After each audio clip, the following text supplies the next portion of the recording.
What's up,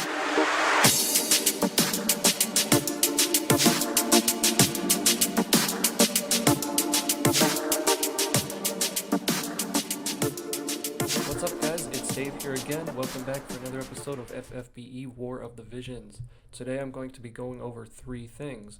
I'm going to be giving you a quick preview of the 3 upcoming event types on JP. I'll give you basic details, but the full details will be in separate videos. One of them I've already covered, which was the ribbon event. Number 2, general advice for choosing character and gear and leveling them up. This section is going to be fairly quick. Number 3, I'm going to go into depth on my top MR unit picks and why, and how you can use them to conquer these future events. And finally, as you can see, I have a Humus picture in the background. This is someone who didn't get their UR units up to level 89 plus in time for the tower. Now, we don't know how hard the tower will be or if any changes will be made. This guide is made to assuming that it's going to be the same as it was on JP. So if you over-prepare, your job's only going to be easier in the future. Now the guide's long, so I've included timestamps below. Let's jump right in and take a look. There are various types of events that have appeared on JP, and I would assume we will get all of them in the same or almost the same format in the future. I will go over the basics for each and make a separate in-depth video on how to conquer each event in the future. Number 1, raids. In a raid, you keep challenging the boss until they are defeated. They appear randomly between missions like the Whimsy Shop, but much more often and at a higher rate. You then have so long to create a match for your boss. You have 5 attempts a day plus refreshes. You can join multiplayer games all day for free. You get rewards based on the increasing level of the raid boss, and there is a bonus boss that sometimes appears with boosted drops. The key to win here is to steal time, to exploit the raid boss's weaknesses, and to make elemental chains.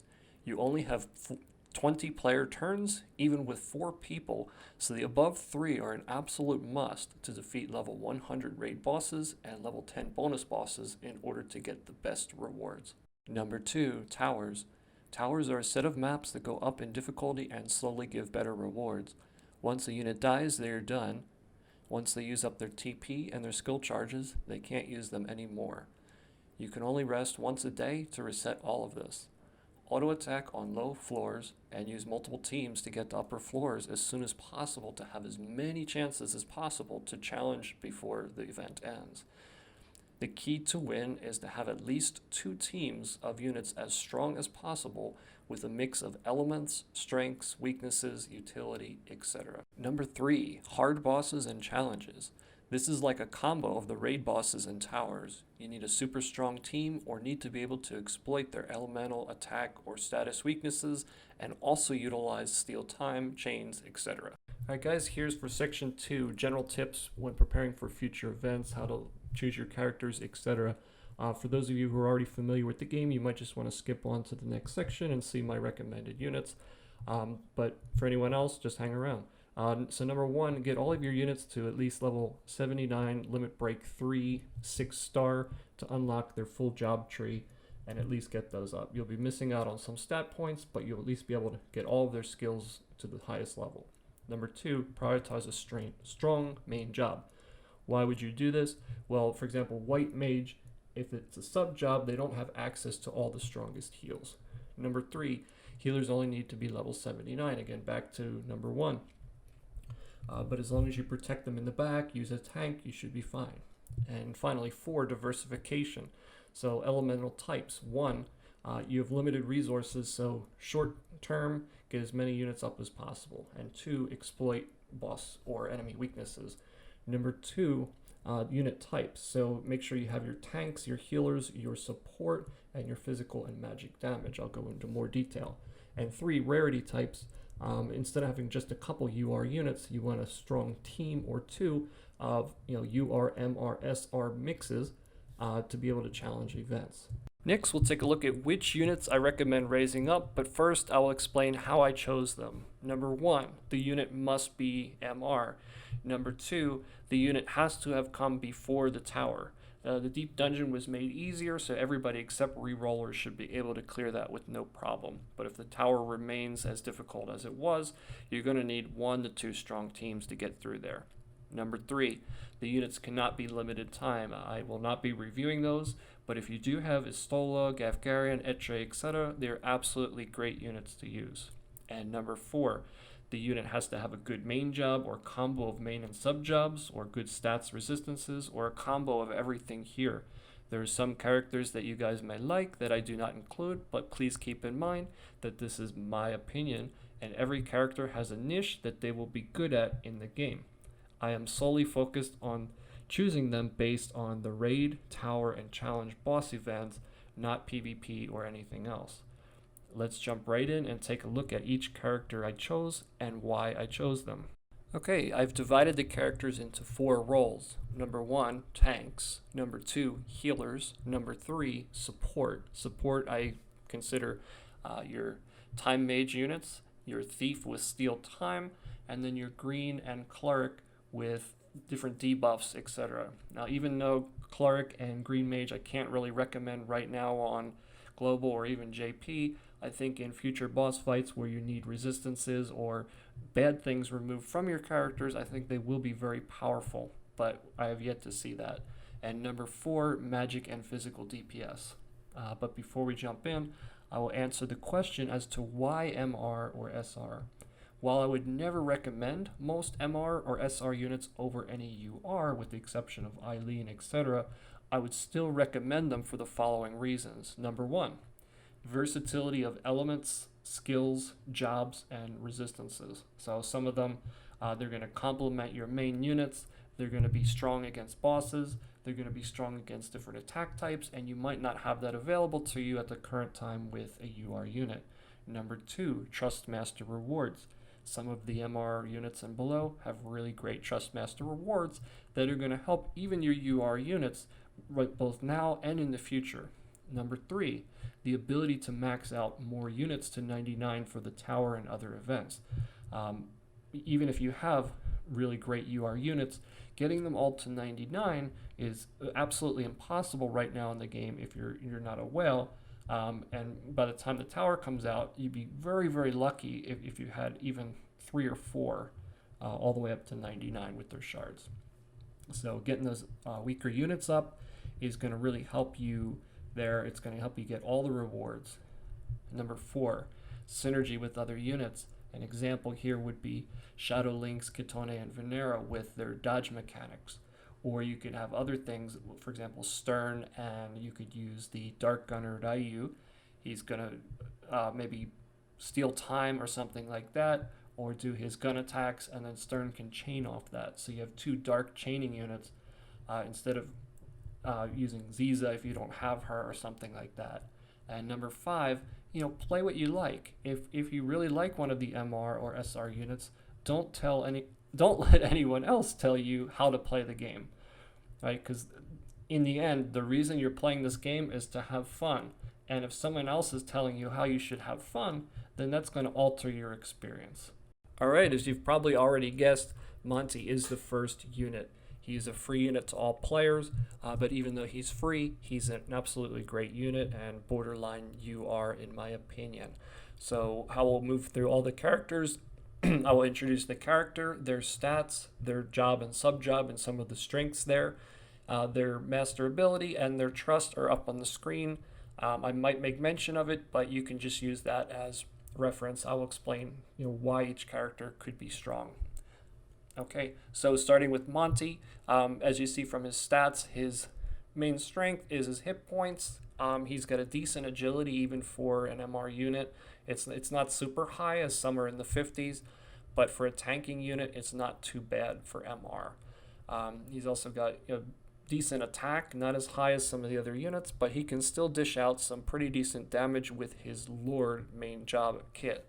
So that Lord kit in the top left, that's going to help him do some damaging attacks. The middle kit, myself, and I know a lot of people haven't really touched that kit much, but that has a lot of great breaks in it.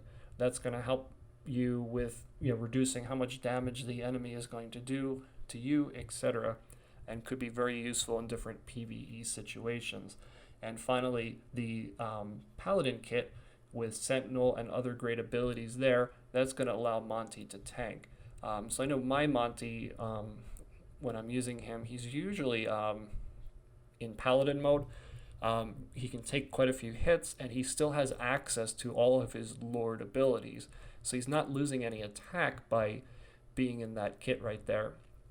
So I think that that's a really good combination. Main job is Lord, off job is Paladin, so he's going to do good damage and take hits at the same time. But the best thing is you can buy all of his shards and get his trust free in the shop just by buying the stuff with Gil. So, I mean, this is definitely a recommended one for every player. If you don't have him now, get him up because his trust is really great too. Decent hit points, spirit, and defense, and an AoE agility buff for the group. You've probably seen it used in guild battles and arenas. It's a great item in my opinion. I put it on my Engelbert and some of my other characters, especially the slower ones. It's going to help them move faster, build up their CT, and help them take more turns. So again, strong unit, strong trust, definitely recommend him. Alright, and the next tank unit that I would recommend is Narsha. So she's pretty much equivalent to Monte in stats, maybe a little bit less hit points, a little bit more here and there, but she has a different job kit. So do I think she's going to be doing as much damage as Monte? No. The reason I think so is because her main job is tank, so she's going to be tankier than Monte slightly, like Engelbert, but she's not going to have as much damage output because she's not going to have access to all of those damaging abilities when she has a sub job on. But on the flip side, you can see her second job, which you could sub, which is probably what you want to sub, is a white mage. So she will be able to tank and heal, which is a unique spin on things. Not only that, but she's an ice element, so if you don't have Mediana or Gilgamesh, I know I have a Gilgamesh, but I'm completely avoiding him because he's not worth double the shards. He's not twice as strong. He's not even 1.5 times as strong as other units. So in that case, I think a lot of people are going to have ice resources available. So even if you have Monte, if you don't have Engelbert, you might want her for your second team to challenge it. You might even want her over Monte because she can heal. I know some people haven't even leveled up their Montes. So, it's still a great unit. I don't recommend using her over Engelbert. I don't recommend using her over Monte if you already have that leveled up. But again, another unit that you can put in there that's good, that's going to be a lot easier to level up. Alright, so next I'll be covering healers. I'm only going to be covering healers that have white mage as their main kit, number one, or they have a very strong kit, aka Feena, which has some of the strong heals. Any with white mage as a sub job, yes, they can still heal, so can red and spellblades, but their heals are very weak, and I would categorize that as a support unit. So going along the line of healer main job, first unit is Grace. Now, one thing you're going to notice right away about Grace is, wow, she has very low hit points. And yeah, you're right. Her hit points are pretty horrible compared to Monte and Narsha that we just looked at. But keep in mind, those were tank units. And most MR units, they're going to have, anywhere between, 12 to 14, 15, 1600 from what I've seen. But I think even 1600 is on the high end. But the reason her hit points are low is because her, as well as the other white garmented blonde female characters, they're kind of all like a set. All of them have very high attack resistances.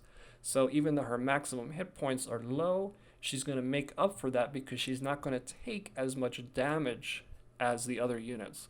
So yeah, it's almost like effectively her hit points are higher, but if there's things that just work on hit points and not resistances, then she's going to be in trouble. Kind of like Shuriken or something like that.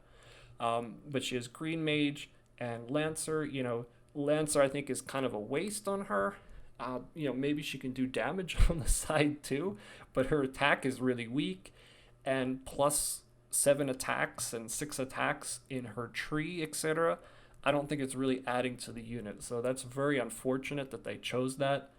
But having an MR unit that you can take up with different resources is good in my opinion. Okay. As you can see, her master ability also, she's going to get an additional 10 to all resistances. So that with her base resistances and everything, she's going to be able to take a hit or two and still survive, even though she's an MR unit, and she's going to be able to dish out all those strong heals. Some people still use her on JP. I even saw her recently in an arena team with Sasayaki or Whisper, which was a pretty strong combo when you take all of their attack resistances up even higher with trusts and vision cards, etc. But again, a good unit here, and I would recommend her if you do not have Ayaka.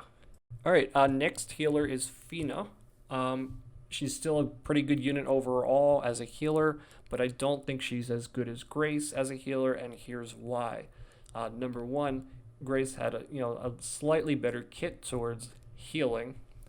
Feena has Gunner, and then her main kit. Her main kit is a mix between heals, buffs, and actually ranged attacks. The second Gunner job is all ranged attacks, which gives her access to status effects to kind of disable the enemy, immobilize them, etc. That can be good. But Clark isn't really that great right now in the game. I don't see any real uses for that. And since her attack is very low, she's not going to be doing super high damage. She's kind of like a jack of all trades unit. But the downside is, and the reason I'd recommend Grace over her, she can use only bows. So bows, you kind of get low magic and low attack. You don't get high of either one. And her heals are going to be magic based. So when staffs come along, when we get the platinum staff event, Grace's heals are going to get stronger and stronger, and Feena's heals are not really going to go up. Even if she had a really great +5 bow of some sort, I can't imagine more than 90 magic, whereas the platinum is going to give you 168, or the gladiator, I believe, 218 or 220. So a huge difference there in the magical stat. But other than that, again, free unit, good stats across the board, jack of all trades, got utility in there. She has cheer, etc. to raise your faith. So a decent unit nonetheless. All right, and now on to support units. Margaret is really the only support unit that I've chosen from MR. Yes, there are other good ones, but I believe that she is the best. Here's why. She has Time Mage as her main job. Time Mage is going to allow her to cast haste and other things to support the group, and also to hinder the enemy. Number two, she has Black Mage, so she can do good damage as well. She has a high base magic stat, and she can use staves, so that's also good. And number three, she has Red Mage, so she's going to have access to a couple heals and other damaging abilities there. So probably what you would want is Time Mage. Well, she has a Time Mage as a base, but you would probably want either Red Mage for backup heals or Black Mage for damage, so you can use what you want based on the situation. But having a Time Mage in your group might be very beneficial, especially if you're trying to build chains. Getting haste up on the two characters that are doing the chaining, etc. could be very beneficial to you. All right, and on to our magical attackers. The first one here is Adorado. That's the current name on JP. I have no idea how it's going to be spelled or pronounced on the global version. I apologize. But as we can see, his stats are great all the way across the board. His magic and agility are particularly high for an MR unit. His master ability takes magic up an additional 25%. Wow. But he doesn't have the Black Mage green passive boost, but he's still going to get decent right there. So he'll be able to use a Sleep Blade or a Nagnarok with magic. So if you've maxed out either one of those, that's going to be best in slot for him. Red Mage, it's going to give access to some decent heals, as well as some high damaging magical attacks and a little bit of utility. The green magic, as I said, isn't really useful at this point in the game, but maybe a sub job of White Mage would be very useful because he can do damage and heal. So again, really great unit that's going to be on his way to global. All right, next unit here, we have another magical attacker. This unit, Saria, might as well be an UR unit. She's very, very strong. You look at her kit, right there, and she's basically a clone of Mediana, except she has a better job kit choice, in my opinion. So she's going to have slightly lower stats across the board compared to Mediana, and she doesn't have a limit break. But other than that, wow, what an awesome MR unit. On JP, this is rated the highest. I've seen them hitting flares for over 7k. This is an amazing unit. She's got 15 magical attack and 20% magic as her master ability, 245 base, 54 agility, plus she has the ninja tree, so you can get even higher agility, a little bit over maybe 59, I believe, with that passive, something like that. But, you know, great stats across the board, except a little low on the HP side, but that's not too big of a problem. But the key here is she can off heal, whereas Mediana can't. So she's going to be doing high damage where Mediana won't. But the bonus is that she is one, an MR unit, and two, she had a shard giveaway on JP. Now I wasn't around for that. I don't know how many shards it was, and I don't know how many shards it will be on global. Hopefully we can max her out like Etre and get like a perfect version of her. She's got a great trust right there, so if we're fighting humans, there's a lot of humans in the tower, by the way.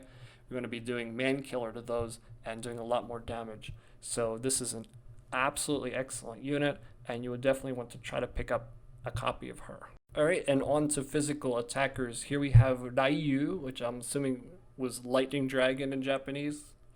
Even though he's a dark unit, it's kind of weird. But his main job is Gunner. Gunner is great for status effects, great for the range. However, it suffers greatly from height variations in terrain, and some of the tower maps have that, so it's going to hurt him on some of those. But he does have Thief as a sub job, so this unit is very strong. He can steal time. He's going to be good for those raid events there. He has Red Mage, so he can even heal a little bit and have damage there. However, his magic is low and his faith is probably going to be low, so I wouldn't expect great heals. I think the key to this unit right here is, he's got great stats overall. He's got really good master ability. His trust is pretty good too, even for like evasion for PvP. But it's Gunner / Thief is a really good combination, and I think he's going to be viable in many situations. He also does pretty good damage. I've seen quite a few people using him on global, and he's hit me pretty hard and taken out some of my units in the past. So again, great unit right here, guys. If you can, I would absolutely focus on him. Alright, so this unit right here, I would say Shadowlynx is another borderline UR unit. Great stats across the board, high agility. I believe she has the highest innate evasion in the game so far. Ninja as a main, so she has access to ninja abilities.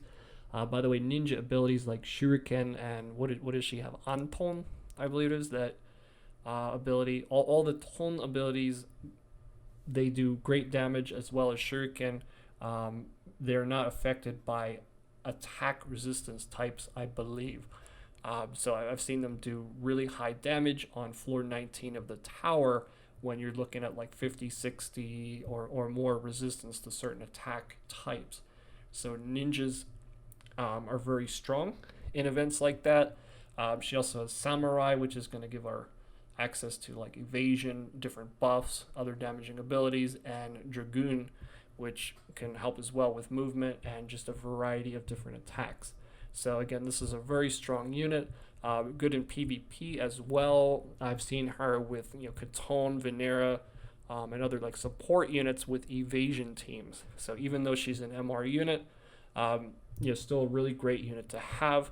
So if you don't have all the resources to have UR units only, even if you do, she's still a great unit to get leveled up. Alright, and for the last physical attacker unit is Tireru. I wonder how that's going to be spelled in English. Anyways, her stats are pretty good across the board. Agility is a little bit low, but attack and hit points are above average.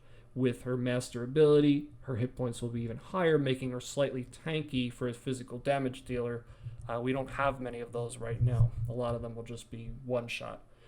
So Knight as her main, decent attack abilities plus breaks. So some good versatility there for different situations. And Viking and Lancer as her two secondary jobs. Most people choose Viking. You have access to things like, I believe, launch and other good attacks that do high damage. If you've ever used Yerma or Verma, whatever her name is, I have her. I don't even know the spelling. It's great, right? But those abilities are very strong, very high damaging, and at a range, which is a great advantage. So, this is a very strong unit. However, the point of time that she comes out on the Venera banner, I believe, is pretty close to the tower. So whether you'd be able to level her up in time, that's questionable. But either way, a good unit. Her trust is still viable on JP for PvP in different situations when you need accuracy and critical. So don't underestimate leveling her up just to get that Trust Master reward right there. But great unit overall. I recommend, even if you can't do it before the tower, maybe to slowly level her up in the background for future events after that. All right, guys, that's pretty much it for today's episode. Today, I went over future event types. I went over different recommendations for how to build your team up. And then I went over recommended MR units and some of their strengths and weaknesses, etc. Are there other good MR units? Absolutely. I believe every unit in the game has their own niche and strengths in certain situations, even all the way down to that normal unit Zazan. I've seen him used in arena with the Sleep Blade, with his +6 movement and charming people and actually winning matches on JP. So every unit is going to have their niche. So just because they're not UR, don't look down on them. Like Saria will come up and slap your UR in the face. In my opinion, she's better than a number of UR units. So again, this game ultimately is to have fun. Choose what units that you enjoy playing with. That's the most important thing at the end of the day. I'm just here to give you some information so you can make the best decisions that are going to benefit you the most. So I hope you enjoyed all this information. If there's additional information that you guys would like, I can definitely put another video together in the future. Please leave any questions or requests in the comments below, and I will be sure to take a look at them. Again, long video today, guys. Sorry about it being so long. But thanks for watching, and if you liked, please comment, like, and subscribe, and I will see you on another episode of FFBE War of the Visions. Take care.